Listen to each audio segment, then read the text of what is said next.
Ada perbedaan cara pandang terhadap daerah istimewa Yogyakarta, terutama di antara orang asli seperti temanku Anya dan orang-orang yang dari luar Jogja sepertiku. Ya, setidaknya ini menurut pengamatan pribadi dan berdasarkan pengalamanku sendiri. Mungkin aku yang asalnya dari luar Jogja memandang Jogja itu istimewa. Selain banyak tempat wisata dan wisatawan dari berbagai daerah, bahkan turis dari mancanegara sekalipun. Selain itu, julukan Jogja yang dikenal sebagai kota pelajar, kota yang romantis, seperti kutipan di teras Malioboro itu, yang pasti setiap pengunjung di Jogja sudah tahu letaknya ada di mana sih. Yang bunyi kutipannya itu begini: bagi setiap orang yang pernah tinggal di Jogja, setiap sudut di kota Jogja itu romantis. Emang romantis sih. Banyak sudut kota Jogja yang artistik, mulai dari pegunungan, pantai, bahkan wisata malamnya. Warga Jogja juga terkenal akan keramahannya, demikian juga museum dan galeri seninya. Seniman-seniman seperti Avandi membuat Jogja menjadi kota yang paling istimewa dan artistik. Uniknya lagi, di setiap sudut kota Jogja membuat orang-orang selalu kangen dan membuat orang-orang ingin kembali ke kota Jogja. Dan aku setuju, namun jarang orang yang tahu bahwa Jogja punya sisi gelapnya tersendiri. Ya, sebagaimana kota-kota yang lain.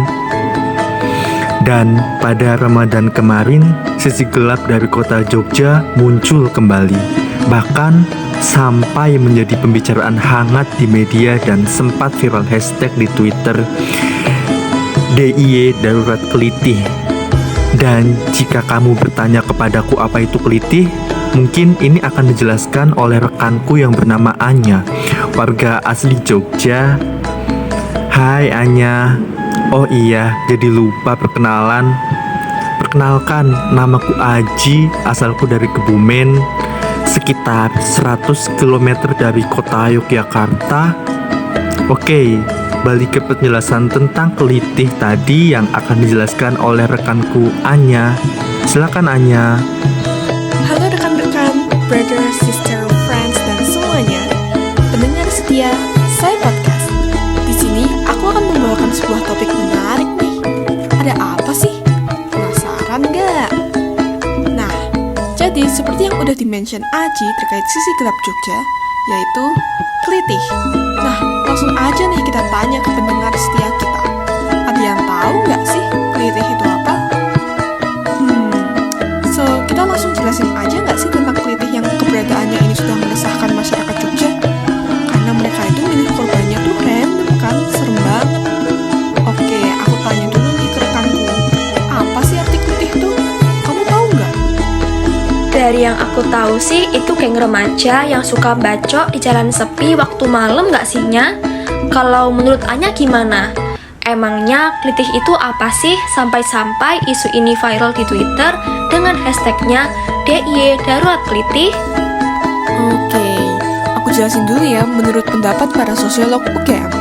Jadi, Suprapto, sosiolog Universitas Gadjah Mada, mengatakan bahwa pada awalnya kelitih bermakna sebagai kegiatan mengisi waktu luang. Dalam bahasa Jawa disebut kelitah-kelitih, misalnya menjahit, baca cerpen, atau jalan-jalan. Jadi, intinya kelitih itu dulunya bermakna positif. Tetapi, ketika diadopsi oleh remaja pada sekitar tahun 2008-2009, kelitih ini dimaknai sebagai kegiatan mencari musuh. Arti kelitih bergeser menjadi tindakan kriminalitas dan anarkis. Bahkan tindakan tersebut justru sering dilakukan oleh remaja. Kelitih merupakan bentuk disorientasi pada remaja, teman-teman yang memiliki permasalahan di keluarga, mempunyai beban di sekolah, mendapat stigma buruk, serta memiliki ruang ekspresi terbatas. Sunyoto Rusman, sosiolog Universitas Gadjah Mada, juga berpendapat bahwa kegiatan ini itu jadi sarana untuk mengikat identitas. Nah, kalau gabung kelitih itu, kemudian kan punya jaringan kawan. Nah, mereka merasa mendapat perlindungan dari jaringan tersebut. Wah, menarik dan lengkap banget nih penjelasan dari Anya. Oh iya, aku juga mau tanya dong ke Anya. Apa sih yang membedakan fenomena perilaku agresi kelitih dengan pola perilaku agresi remaja lainnya? Oke. Aku akan kaitin ya perbedaan fenomena perilaku agresi kelitih dengan pola perilaku agresi remaja lainnya. Jadi, sebelum aku menjelasin, kita perlu tahu dulu nggak sih apa arti dari agresi itu? Menurut KBBI, agresi adalah perasaan marah atau tindakan kasar akibat kekecewaan atau kegagalan dalam mencapai kepuasan atau tujuan yang dapat diarahkan kepada orang atau benda. Nah, dalam hal ini, psikologi, terutama dalam psikologi sosial, memandang bahwa agresi itu adalah perilaku melukai orang lain baik secara fisik maupun psikis. Namun, ada hal yang membedakan antara pola perilaku agresi kelitih dan pola perilaku agresi remaja lainnya. Kelitih cenderung melakukan instrumental aggression, yaitu tindakan agresi untuk mencapai tujuan tertentu.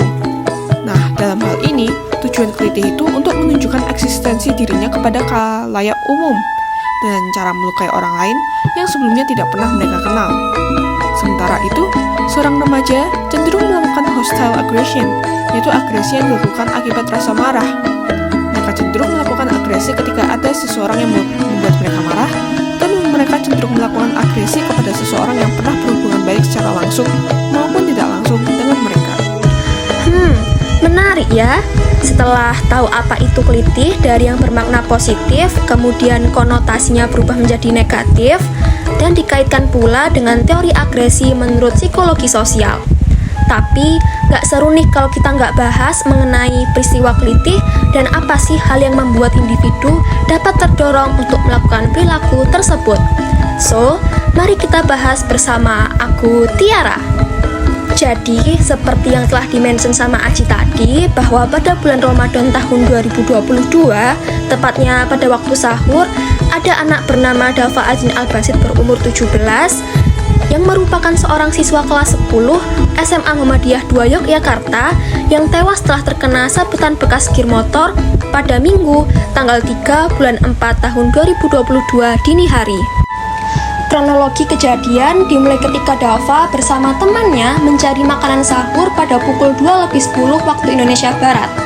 Sesampainya di warung, sebagian teman Dava memesan makanan dan sisanya memarkirkan motor. Kemudian lewatlah 2 motor yang digunakan oleh 5 orang yang memblayer atau menggas motor seperti nada mengejek. Karena memblayer dari pihak pelaku, kelompok Dava ini mengejar kelompok pelaku ke arah utara di Jalan Gedong Kuning, di mana saat itu ada 4 motor yang mengejar dari kelompok korban. Setelah dikejar, kelompok pelaku memutar balik menunggu kelompok korban tiba. Saat kelompok korban sudah tiba, kelompok pelaku melemparkan gear motor berdiameter 21 cm yang diikat dengan tali sabuk bela diri yang panjangnya sekitar 2 meter. Motor pertama dari kelompok korban tidak terkena gear motor yang dilempar ke kelompok pelaku, sehingga lolos. Pada motor kedua dari kelompok korban, Dava digoncang oleh temannya. Pada saat itu, temannya berhasil menghindari lemparan gear tersebut. Tetapi naasnya, Dava yang duduk di belakang terkena sayatan benda tajam dan mengalami luka berat di wajahnya. Korban langsung terjatuh dari motornya sekitar 140 meter dari lokasi penyerangan. Setelah ada korban yang terluka, 2 motor kelompok korban balik arah, sedangkan pelaku ke arah selatan, sementara 2 motor pelaku yang lain melarikan diri. Kemudian Dava yang terluka ini bersama teman-temannya ke arah timur dan ditemukan oleh petugas Direktorat Sabara Polda DIY. Petugas kemudian menolong korban dan membawanya ke rumah sakit Harjo Lukito. Setibanya di rumah sakit, korban sempat mendapat pertolongan dan tindakan medis akibat luka berat pada bagian kepala. Namun sayangnya, tidak lama setelah itu korban meninggal dunia pada pukul 9:30 waktu Indonesia Barat. Maaf, tapi sebelumnya tadi Tiara sempat mention kalau ternyata ada hal yang membuat individu terdorong untuk melakukan perilaku kelitih. Nah, itu apa sih? Pertanyaan mengenai mengapa individu terdorong untuk melakukan perilaku kelitih pada Dava, menurut Suprapto, sosiolog Universitas Gadjah Mada, mengatakan bahwa aksi kelitih didorong oleh beberapa faktor nih guys, di antaranya kekecewaan di dalam diri pelaku, hingga adanya dorongan dari pihak eksternal yang menghasut dengan dalih solidaritas. Pengakuan dari anggota geng sekolah yang sedang menjalani masa hukuman di lembaga pembinaan khusus anak kelas 2 Wonosari Gunung Kidul mengatakan bahwa dirinya telah merasa hebat apabila sudah melakukan aksi kriminal dan menjadi dekat dengan senior-seniornya. Dia beranggapan bahwa ibaratnya seperti saingan jika belum dianggap sama senior, sehingga muncul pemikiran bahwa dirinya harus ngelitih, harus bisa membaca orang, harus bisa lebih berani dari dia. Karena untuk bergabung ke dalam geng haruslah memenuhi persyaratan terlebih dahulu, sehingga harus dirayen atau diuji coba terlebih dahulu. Kemudian memilih antara menjadi jongki atau pengendara motor atau menjadi tukang bacok. Jadi pada intinya, karena makin maraknya kejadian kelitih ini, remaja tersebut sebenarnya hanya sedang mencari jati diri kok, agar diakui bahwa dirinya lebih hebat dan lebih unggul dibandingkan dengan orang lain. Jadi, bisa dibilang remaja-remaja yang terdorong untuk melakukan tindakan kelitih itu sedang mencari jati diri ya. Ini bisa juga loh kalau peristiwa kelitih dikaitkan dengan perspektif teori psikologi sosial, terutama tentang perilaku agresi yang sesuai dengan drive theories. Terdapat provokasi yang menyinggung dan adanya senjata yang berkaitan dengan weapon effects, sehingga tindakannya menjadi lebih agresif. Selain itu, seperti penyebab kelitih pada umumnya, geng ini juga terdorong untuk menunjukkan eksistensi yang lebih hebat dari kelompok lain. Masalah kelitih ini dari dulu hingga sekarang masih ada aja ya. Lalu, mengenai rekomendasi pendekatan untuk mengantisipasi fenomena kelitih itu sendiri untuk sekarang ini bagaimana ya? Seperti regulasi dan cara mencegah agar setidaknya fenomena kelitih ini berkurang, dan bagaimana jika hal ini dikaitkan dengan perspektif psikologi? Jujur banget, aku emang udah pengen berpendapat nih dari tadi. So, thank you Aji atas pertanyaannya.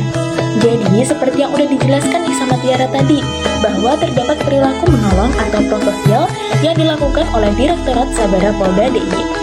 Petugas menolong korban, dalam kasus ini adalah si Dava, dan membawanya ke rumah sakit Harjo Lukito.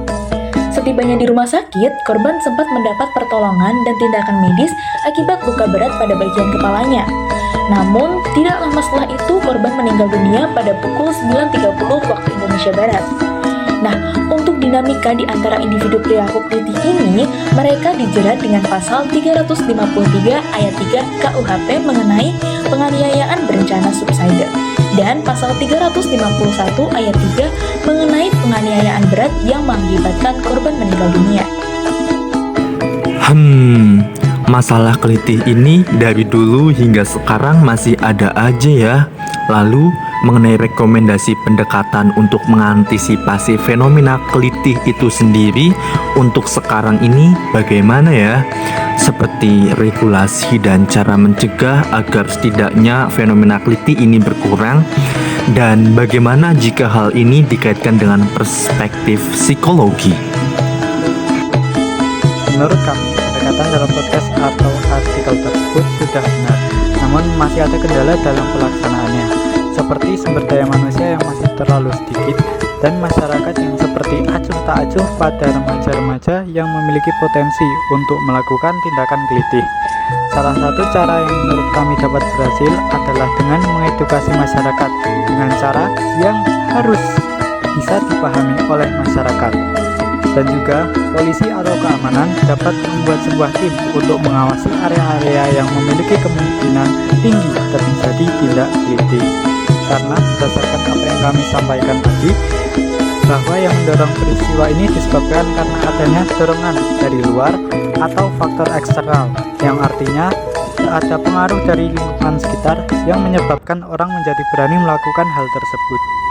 Nah, jika dikaitkan dengan perspektif psikologi, mungkin kita bisa melakukannya dengan cara penguatan attachment antara orang tua dan anak.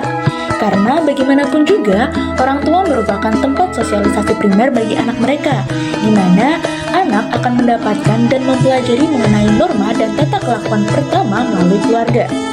Maka dari itu, penguatan attachment antara orang tua dan anak dirasa sangat perlu untuk mempermudah transfer norma antara orang tua dan anak. Selain itu, attachment yang kuat membuat orang tua lebih mudah untuk mengarahkan anaknya ke jalan yang benar. Dan anak Oke, tersebut cenderung jadi tidak aku membangkang bersama ataupun rekan-rekan melawan yang aku akan sudah merugikan selesai nih tindakan bahas agresif, tentang sebagaimana kelitih anak dari yang memiliki A attachment sampai rendah Z, terhadap orang tuanya. sampai dikaitkan dengan teori agresi dari pandangan psikologi sosial, bagaimana sikap prososial dari Polda DIY, dan bagaimana dinamikanya terhadap pelaku kelitih itu sendiri. Nah, enaknya kita simpulin dulu nih diskusi Say Podcast kita pada hari ini. Jadi kesimpulannya, kelitih itu menurut sosiolog Universitas Gadjah Mada, Suprapto, mengatakan bahwa pada awalnya kelitih bermakna sebagai kegiatan mengisi waktu luang yang dalam bahasa Jawa disebut kelitah kelitih. Misalnya menjahit, mengisi TTS, membaca cerpen, dan jalan-jalan. Jadi intinya kelitih itu dulunya bermakna positif, mengisi waktu luang secara positif. Tetapi ketika diadopsi oleh remaja pada sekitar tahun 2008 sampai 2009, kelitih itu dimaknai sebagai kegiatan mencari musuh. Arti kelitih bergeser menjadi tindakan kriminalitas dan anarkis. Bahkan tindakan tersebut justru sering dilakukan oleh remaja. Kelitih merupakan bentuk disorientasi pada remaja. Teman-teman yang memiliki permasalahan di keluarga, mempunyai beban di sekolah, mendapat stigma buruk, serta memiliki ruang ekspresi yang terbatas. Juga jika dikaitkan dengan teori di psikologi ya Aji, ada teori drive theories, terdapat provokasi yang menyinggung dan adanya senjata yang berkaitan dengan weapon effects, sehingga tindakannya menjadi lebih agresif. Seperti kasus Dava di atas yang terkena serangan gear motor dan nahasnya sampai meninggal dunia di rumah sakit Harjolukit. Kita doakan saja semoga almarhum ditempatkan di sisi terbaiknya. Amin ya robbal alamin. Selain itu, seperti penyebab atau motif remaja melakukan kelitih, yaitu geng ini terdorong untuk menunjukkan eksistensi yang lebih hebat dari kelompok lain karena ingin mencari jati dirinya. Nah, betul banget seperti yang dikatakan oleh Diva tadi. Aku juga ingin menambahkan bahwa kelitih terus berulang dan akan terus menjadi pekerjaan rumah bagi banyak pihak. Tidak hanya untuk aparat penegak hukum, tetapi juga pemerintah daerah, para orang tua, hingga institusi pendidikan Yogyakarta. Aku Aji dan rekan Say Podcast aku hari ini, Anya, Tiara, Karista, Diva, dan Irwan, kita akan ketemu di Say Podcast edisi berikutnya. Ingat, kita bukan Spider-Man yang punya alarm biologis bila bahaya mengancam. Tetap hati-hati dan tetap waspada.